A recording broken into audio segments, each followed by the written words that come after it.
whether you want to make money using recycled pallet wood or you want to save money by using pallet wood in your DIY projects, the first thing you need to figure out is it safe? And the easiest way to know is by identifying whether or not the pallet has an IPPC logo and treatment markings. IPPC stands for International Plant Protection Convention. And you might wonder, well, what do pallets have to do with protecting plants? Well, obviously, pallets are made of wood, and wood carries viruses, bacteria, fungus, and of course, bugs. And so with global shipping, it's not hard to imagine how one pallet could be very detrimental to an ecosystem on the other side of the world. And so what they have done is they've come up with an international standard for people to be able to identify that this wood is safe to ship internationally. It won't harm any plants. The main way that they do that is by heat treating a pallet. They might designate it in a couple different ways. You're going to see a marking that says HT or KD. HT stands for heat treated, or KD stands for kiln dried. When a pallet has been marked HT or KD, it's generally safe to use in just about any way. There's one additional marking that is generally safe, and that is DB, which stands for debarked. As long as you see the IPPC logo along with that DB marking, that pallet is also generally safe to use. Okay, now, which pallets are unsafe to use? Well, if the pallet is marked MB, this stands for methyl bromide. It is nasty stuff, steer clear. And kind of an extension of that is avoid pallets that are painted, even if they're marked HT or DB or KD. And that is because they have chemicals on them, paint. And the reason that that's a concern is we're not just cautious about what we can, pick up by touching a pallet. Remember, all of these pallets get sawed up into bits and pieces, and the sawdust is going to get inhaled. And so the combination of the skin contact with the harmful chemicals like methyl bromide and the sawdust breathing in methyl bromide and or paint that's on sawdust is very hazardous. So avoid any pallets that have paint on them. Once you know what to look for when it comes to the IPPC treatment marking, the next thing is being selective about choosing the right pallet wood for the right project.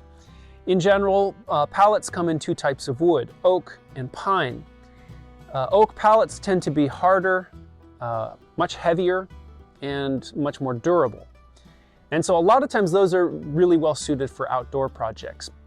The pine wood is a lot of times lighter weight, softer, maybe even sometimes easier to work with, but it is less durable. And so a lot of times it's better to use that for indoor applications. Keep your eyes open for the big score, and that is those big oversized pallets. They often contain dimensional lumber.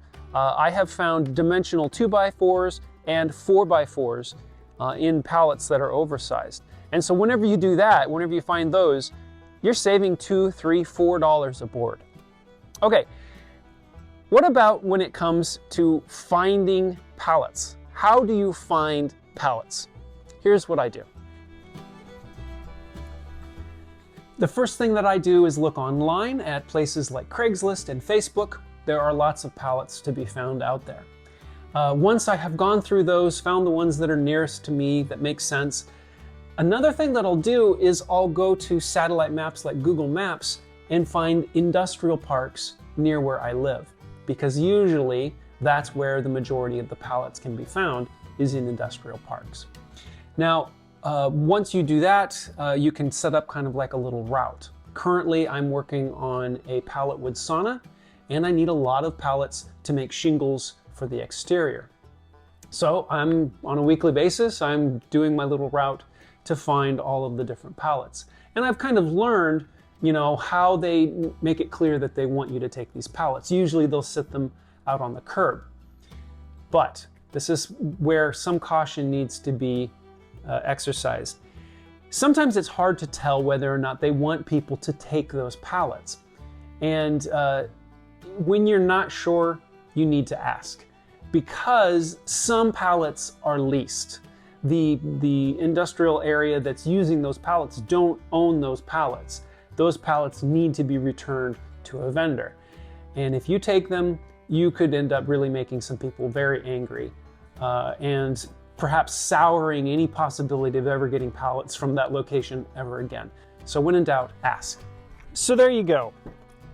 I would recommend that you keep a pair of gloves in your vehicle and keep some straps so that whenever you come across a great pallet find, you're prepared to haul them in. Thank you to all 5 of you that made it to the end of this video. Please hit the bell icon. Please check out my shop. And if you liked this video, you might like these.